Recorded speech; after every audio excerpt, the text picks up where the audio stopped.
Praise lord. దేవునికి మహిమ ఘనత ప్రభావములు కలుగును గాక. ఒకసారి మనము ఈరోజు నూతనమైన అంశాన్ని పరిశీలన చేద్దాం. అంతము వరకు క్రైస్తవులు ఏమి చేయాలి, అంతము వరకు క్రైస్తవులు ఏమి చేయాలనే అంశాన్ని ఒకసారి మనం వాక్యాన్ని పరిశీలించి చూద్దాం. ఒకసారి మత్తయి సువార్త 10వ అధ్యాయం ధ్యానిస్తే, మత్తయి సువార్త 10వ అధ్యాయము 22వ వచనంలో అంతము వరకు క్రైస్తవులు ఏమి కార్యాలు చేయాలి అనే అంశాన్ని మనం పరిశీలన చేద్దాం. మీరు నా నామము నిమిత్తము అందరి చేత ద్వేషించబడుదురు, అంతము వరకు సహించిన వాడు రక్షించబడు. ఆమేన్. దేవునికి మహిమ ఘనత ప్రభావం కలుగును గాక. అయితే మనము ఈ సంవత్సరపు చివరి దినాల్లో ఉన్నాం కాబట్టి కొద్ది విషయాలు మనం పరిశీలన చేసి తెలుసుకుందాం. ఈ అంతము వరకు అంటే క్రీస్తును నమ్ముకున్నాక, క్రైస్తవ్యాన్ని స్వీకరించిన తర్వాత, క్రీస్తు అడుగుజాడల్లో నడుస్తూ ఉన్న ఆ సందర్భంలో దేవుడు చెప్తున్నటువంటి మాట, ఎప్పుడైతే మనం ప్రభువుని నమ్ముకుంటామో ఆ నమ్ముకున్న తర్వాత అందరి చేత ద్వేషించబడతాం. మొట్టమొదటిసారిగా నిజమైన క్రైస్తవుడికి ఎదురయ్యే దెబ్బ ఏంటంటే ద్వేషించబడతారు.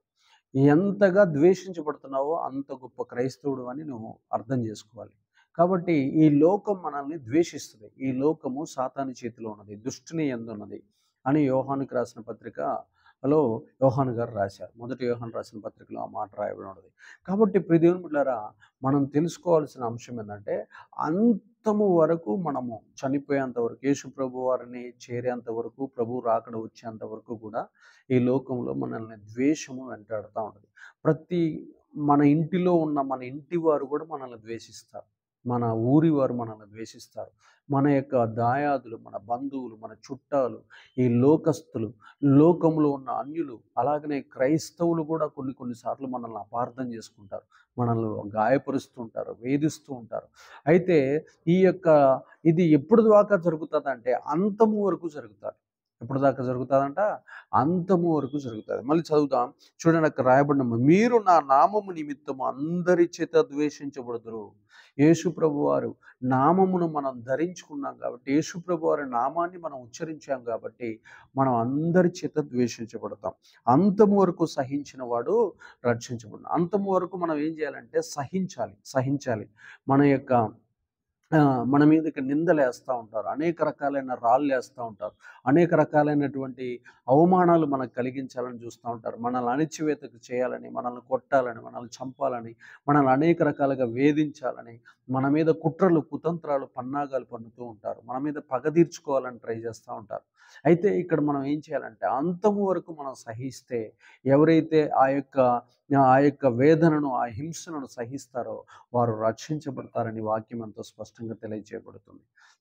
అతి దేవుడు యేసు ప్రభు వారు స్వయంగా తన నోటితో ఇచ్చినటువంటి స్టేట్మెంట్ ఇది. దేవునికి మహిమ కలుగును. 24:13 కూడా చూడండి. 24వ అధ్యాయం మార్కు సువార్త 24:13లో కూడా అంతము వరకు సహించువాడెవడో వాడే రక్షించబడును.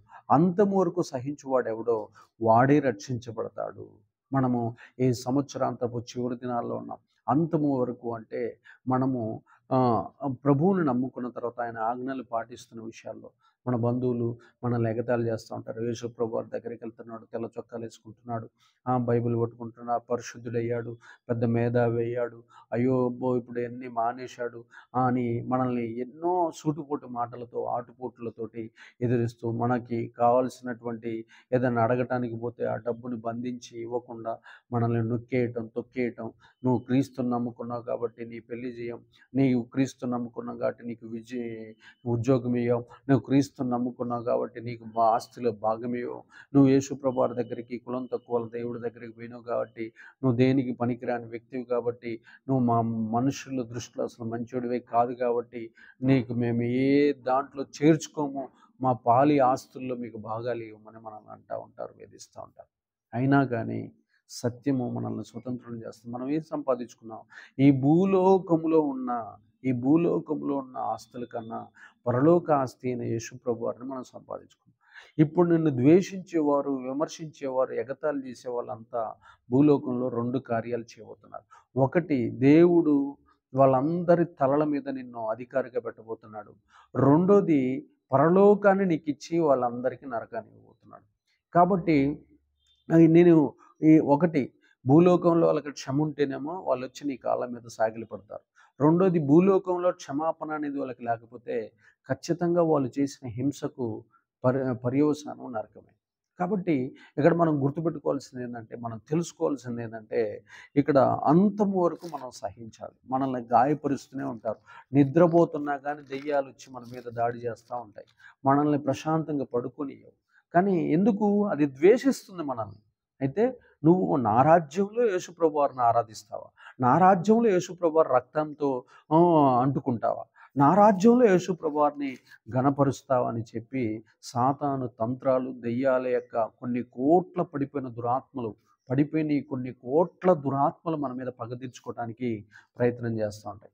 ఏదో ఒకసారి వచ్చి మన మీద ఒక దెయ్యం వచ్చి దాడి చేస్తే మనం భయంతోటి, పిరికితనంతోటి భయపడకూడదు.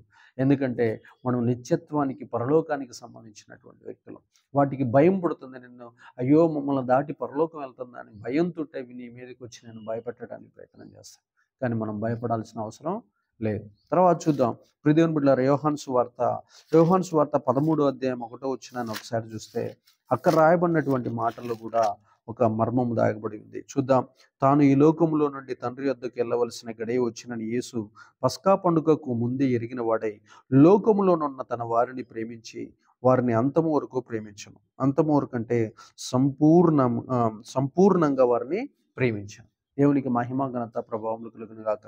యేసు ప్రభువారు తన దగ్గరకు వచ్చిన వారందరినీ అంతము వరకు ప్రేమించాడు. ఎప్పుడు దాకా ప్రేమించాడంట? అంతము వరకు ప్రేమించాడు. అక్కడ రాస్తున్నటువంటి మాటను మనం పరిశీలిస్తే అంటే సంపూర్ణంగా ప్రేమించాడు. సంపూర్ణంగా ప్రేమించాడు. అంటే తనని నమ్ముకున్న, తన వాక్యాన్ని ఫాలో అవుతున్న, తనని యొక్క ఆజ్ఞలు స్వీకరిస్తున్న ప్రజలందరినీ, తన శాసనాలు గైకుంటున్న, తన యొక్క విధులను నిర్వర్తిస్తున్న ప్రజలందరినీ ఆయన అంతం వరకు ప్రేమించాడు. సంపూర్ణంగా ప్రేమించాడని యోహాను సువార్త 13వ అధ్యాయం 1వ వచనం తెలియజేస్తుంది. కాబట్టి ప్రియ దేవుని సగమా మన జీవితాల్లో మనం గుర్తుపెట్టుకోవాల్సింది ఏంటంటే, ఆయన దగ్గరకు వచ్చిన వారిని ప్రభువు అంతవరకు ప్రేమిస్తాడు. ఎక్కడ కూడా విడిచిపెట్టడు. ఎక్కడ కూడా వారిని విడిచిపెట్టడు. ఇక్కడ గుర్తుపెట్టుకోవాల్సింది ఏంటంటే, ఆయన మనల్ని ఒకసారి ప్రేమించాడంటే అంతవరకు మనల్ని ప్రేమిస్తూనే ఉంటాడు. మన మీద ఇంచ కూడా ప్రేమ తగ్గదు. మన మీద కొంచెము కూడా, సీమంత కూడా, నలుసంత కూడా ఆయన మనల్ని తక్కువ చేసి చూడడు. ఆయన గొప్ప దేవుడు కాబట్టి ఆయన మనల్ని అంతము వరకు ప్రేమిస్తూనే ఉంటాడు. తన రాజ్యంలో చేర్చుకునేంత వరకు, తన మహిమలోనికి మనల్ని రాబట్టుకునేంత వరకు కూడా ఆయన మనల్ని ప్రేమిస్తూనే ఉంటాడు. ఆయన తన స్థిరమైన, నిశ్చలమైన, స్వచ్ఛమైన తన యొక్క ప్రేమను మన మీద తరములు కుమ్మరిస్తూనే ఉంటాడు. ఆయన ప్రతి నిత్యం మనల్ని కనికరిస్తూనే ఉంటాడు. అంతము వరకు మనల్ని సంపూర్ణంగా ప్రేమిస్తాడు. ఒకరోజు తక్కువ, ఒకరోజు ఎక్కువ అనేది ఆయన దగ్గర ఉండనే ఉండదు. ప్రతిసారి మనల్ని ప్రేమిస్తూనే ఉంటాడు. అలాంటి గొప్ప దేవుడిని మనం కలిగి ఉన్నాం కాబట్టి మనం ఒక రాస్తున్నాడు. ఏమని రాస్తున్నాడు? ఆ యేసు ప్రభువారు చూపించినటువంటి నేను నా తండ్రి దగ్గరికి వెళ్ళే గడియ ఆసన్నమైనది కాబట్టి నేను మిమ్మల్ని సంపూర్ణంగా అంతము వరకు ప్రేమిస్తున్నాను. మీరు కూడా ఇదే ప్రేమ ఇతరులకు చూపించండి అన్నట్టుగా యేసు ప్రభువారు ఆ సత్య సువార్తను బోధిస్తున్నారు తన శిష్యులకి. తర్వాత మూడో విషయాన్ని మనం చూస్తే హెబ్రీయులకు రాసిన పత్రిక 13వ అధ్యాయము 13వ అధ్యాయము 7వ వచనాన్ని చూస్తే 7వ వచనం, మీకు దేవుని వాక్యము బోధించి మీ పైన నాయకులుగా ఉన్న వారిని జ్ఞాపకం చేసుకుని వారి ప్రవర్తన ఫలమును శ్రద్ధగా తలంచుకొనుచు వారి విశ్వాసమును అనుసరించండి. ఫలమును అంటే అక్కడ కింది మాటల్లో అంతము వరకు కొనిన రీతిని అనింది. అంతము వరకు నడుచుకున్న రీతిని అని ఉండదు. అంటే ఇక్కడ రాస్తాడు, మీ పైన మీకు దేవుని వాక్యాన్ని బోధిస్తున్న సేవకులు ఎవరైతే ఉన్నారో మీ పైన నాయకులుగా ఉన్న వారిని జ్ఞాపకం చేసుకోండి. వారి ప్రవర్తన ఫలమును అంతము వరకు శ్రద్ధగా ఫాలో కండి, వెంబడించండి. వారి యొక్క ప్రవర్తన ఎలా ఉంది, వారి వస్త్రధారణ ఎలా ఉంది, వారి మాట తీరు ఎలా ఉంది, వారి ఆలోచన ఆ విధానం ఎలా ఉంది, వారి యొక్క బుద్ధి ఎలా ఉంది, వారి యొక్క నడక ఎలా ఉంది, వారి యొక్క ప్రార్థన జీవితం ఎలా ఉంది, వారి స్వార్థ జీవితం ఎలా ఉంది, వారి యొక్క స్తుతుల జీవితం ఎలా ఉంది, వారి యొక్క కుటుంబ జీవితం ఎలా ఉంది, వారి యొక్క ప్రతి ఒక్క కోణంలో మీ పైన నాయకులుగా మీకు వాక్యాన్ని బోధించేవారు ఎలాగ లోకాన్ని, శరీరాన్ని, సాతాన్ని జయించి జయ జీవితం జీవిస్తున్నారో వారి యొక్క ప్రవర్తన ఫలమును జాగ్రత్తగా అంతము వరకు నడుచుకున్నారు. వారి యొక్క ప్రవర్తన ఫలాన్ని అంతము వరకు వెంబడించండి, అనుసరించండి అని ఇక్కడ హెబ్రీయులకు పత్రిక రాస్తున్నాడు హెబ్రీ గ్రంథకర్త.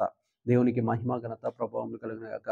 కాబట్టి ప్రియ దేవుని బిడ్డలారా, మనం మన పైన ఉన్నటువంటి దైవజనుల యొక్క మాదిరిని, వారు నడుస్తున్న తీరుని, వారి యొక్క ప్రవర్తనని మనం అనుసరించిన ఎడల మన జీవితం ధన్యకరమవుతుంది.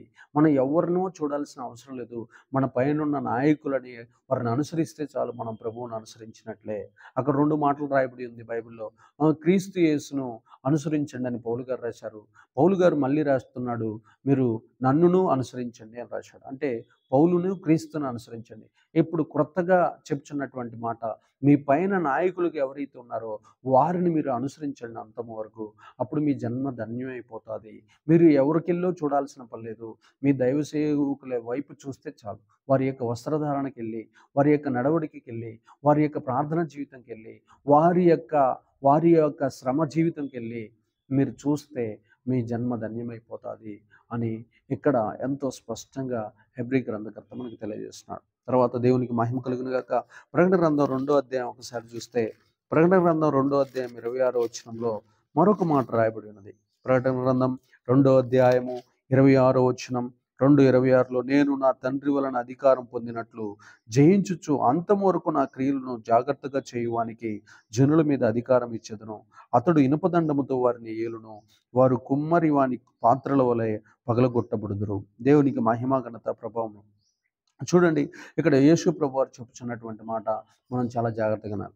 నేను నా తండ్రి వలన అధికారం పొందినట్లు జయించుచు, నేను నా తండ్రి వలన అధికారం పొంది ఉన్నాను. నేను లోకాన్ని, శరీరాన్ని, నేత్రాశని, జీవపుడంబాన్ని, సాతానుని నేను జయించి ఉన్నాను. అయితే నేను నా తండ్రి వలన అధికారం పొందినట్లు జయించుచు అంతము వరకు నా క్రియలను జాగ్రత్తగా చేయువానికి, అంతం వరకు నా క్రియలు నేను ఏం క్రియలైతే చేశాను, నేను ప్రార్థనా జీవితం, త్యాగం, ఆ తర్వాత ఉపవాస జీవితం, నేను సువార్త ప్రకటించిన, ఇట్లాగా ఎన్నో మంచి సత్క్రియలన్నిటిని నేను చేసిన, దయగలిగి ఉన్నా, జాలి కలిగి ఉన్నా, ప్రేమ కలిగి ఉన్నా, ఆ తర్వాత ప్రార్థనా జీవితాన్ని కలిగి ఉన్నా, ఉన్నతమైనటువంటి ఆలోచనలు కలిగి ఉన్నా, దేవుని చిత్తాన్ని మాత్రమే చేశా, దేవుని రాజ్యాన్ని మాత్రమే కట్టా, దేవుని ఆజ్ఞలు మాత్రమే నా జీవితంలో పాటించా, నా యొక్క ఆ ఆజ్ఞలు గైకొనుచు. చూడండి, అక్కడ రాస్తున్నాడు, అంతము వరకు నా క్రియలను జాగ్రత్తగా చేయువానికి జనుల మీద అధికారం ఇచ్చేదను. అతడు ఇనపదండముతో వారిని ఏలును, వారు కుమ్మరి వాని పాత్రల వలె పగలగొట్టబడుదురు. కుమ్మరి వాని పాత్రల వలె వారు పగలగొట్టబడతారు. ఇక్కడ జనుల మీద మనకి అధికారం ఇస్తాడు. వారిని ఎవరైతే మనల్ని ద్వేషించి, హింసించి, వేధించినటువంటి ఆ జనుల మీద మనల్ని ఏలుబడి చేసి ఏలికగా దేవుడు చేస్తాడు. ఎందుకంటే మనకు అలాంటి అధికారం ఇస్తాడు. చాలామంది తమ జీవితాల్లో మన మీద పొగరుతో మీదకి వస్తారు, కానీ వారిని లోపల దెయ్యాలు పనిచేస్తున్నాయని, వారి లోపల పాపము, వారి లోపల ద్వేషము, వారి లోపల మోసము, వారి లోపల దగ, దౌర్జన్యాలు పనిచేస్తున్నాయని, దురాశలు పనిచేస్తున్నాయని, నాగుబాములు పనిచేస్తున్నాయని, దెయ్యాలు, చెడిపోయిన దురాత్మల సమూహం వారి లోపల పనిచేస్తున్నాయని వారికి తెలియదు. కాబట్టి ప్రియ దేవుని సంగమా, అలాంటి వారందరినీ ఏలుబడి చేసే అధికారాన్ని నేను మీకు ఇస్తాను. అయితే నా క్రియలను జాగ్రత్తగా మీరు చేయాలి. అంతము వరకు నా క్రియలను జాగ్రత్తగా చేయవాడిని జనముల మీద నేను అధికారం ఇస్తాను. వాళ్ళందరినీ పరిపాలించి, వారిని పగలగొట్టి, వారందరిపైన ఏలుబడి చేసే శక్తిని నేను మీకు ఇస్తాను అని, అంతము వరకు నా క్రియలను చేయువానికి నేను ఇచ్చేటటువంటి గొప్ప బలమేంటిది అంటే, నేను కలిగి ఉన్న, నా దేవుడి చేత నేను కలిగి ఉన్న అధికారము నేను మీకు ఇస్తాను అని యేసు ప్రభువు వారు స్వయంగా చెబుతున్నటువంటి మాట. దేవునికి మహిమ ఘనత ప్రభావములు కలుగును గాక. పేతురు రాసిన మొదటి పత్రిక 4వ అధ్యాయము 7వ వచనాన్ని ఒకసారి మనం చూస్తే, పేతురు రాసిన మొదటి పత్రిక 4వ అధ్యాయము 7వ వచనాన్ని మనం చూస్తే, అయితే అన్నిటి అంతము సమీపమైనది కాగా మీరు స్వస్థబుద్ధి గలవారే ప్రార్థనలు చేటుకు మెలకువగా ఉండండి. అన్నిటికీ అంతము సమీపమైనది. అయితే ఈ లోకంలో మన జీవితంలో మనం గుర్తుపెట్టుకోవాల్సిందంటే, అన్నిటికీ అంతము సమీపమైనది. ఈ అంతము సమీపమైనది కాబట్టి మనం ఏం చేయాలి? ఈ రాజ్యము కూడా అంతం కాబోతుంది. ఈ లోకము అంతం కాబోతుంది. కాబట్టి మనం ఏం చేయాలి? మనల్ని మనం కాపాడుకోవటం కోసం, మన పిల్లల్ని, మన యొక్క సంఘాలను కాపాడటం కోసం మెలకువగా ఉండి ప్రార్థన చేయాలి. మెలకువగా ఉండి విజ్ఞాపనలు చేయాలి. మెలకువగా ఉండి, ప్రభువా, ఇదిగో ఈ నశించిపోతున్న లోకంలో సాతాను చేతిలో నుంచి మమ్మల్ని, వాడి దురాత్మల చేతిలో నుంచి మమ్మల్ని కాపాడు. కొన్ని కోట్ల మంది దురాత్మల భూమి మీద పడ్డాయి. ఆ పడిన వాటి చేతిలో నుంచి మమ్మల్ని విడిపించయ్యా. వ్యభిచారం చేయిస్తున్నాయి, అబద్ధాలు ఆడిస్తున్నాయి, మోసాలు చేయిస్తున్నాయి, దగాలు చేయిస్తున్నాయి, దౌర్జన్యాలు, అన్యాయాలు, అక్రమాలు చేయిస్తున్నాయి ఈ దెయ్యాలు. చాలామంది కుటుంబాలలో పేరుకు మాత్రం నామకార్థ క్రైస్తవులు ఉన్నారు కానీ వారి ఇళ్లల్లో ఈ దురాత్మలు బలంగా పనిచేస్తున్నాయి.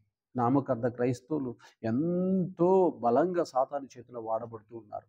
కారణం ఏంది? ఎందుకు సాతాను చేతిలో వారు వాడబడుతున్నారంటే వారిని వాడుకుంటుంది సాతాను అన్న సంగతి కూడా వారికి తెలియదు. కాబట్టి మనం అంతము సమీపం కాబోతుంది కాబట్టి, సృష్టి లయం కాబోతుంది కాబట్టి, యుగాంతం జరగబోతుంది కాబట్టి, అంతము వరకు ఎవరైతే ఉండబోతున్నారో వారు ప్రార్థనలతో, విజ్ఞాపనలతో చేస్తూ మెలకువ కలిగి ఉండండి.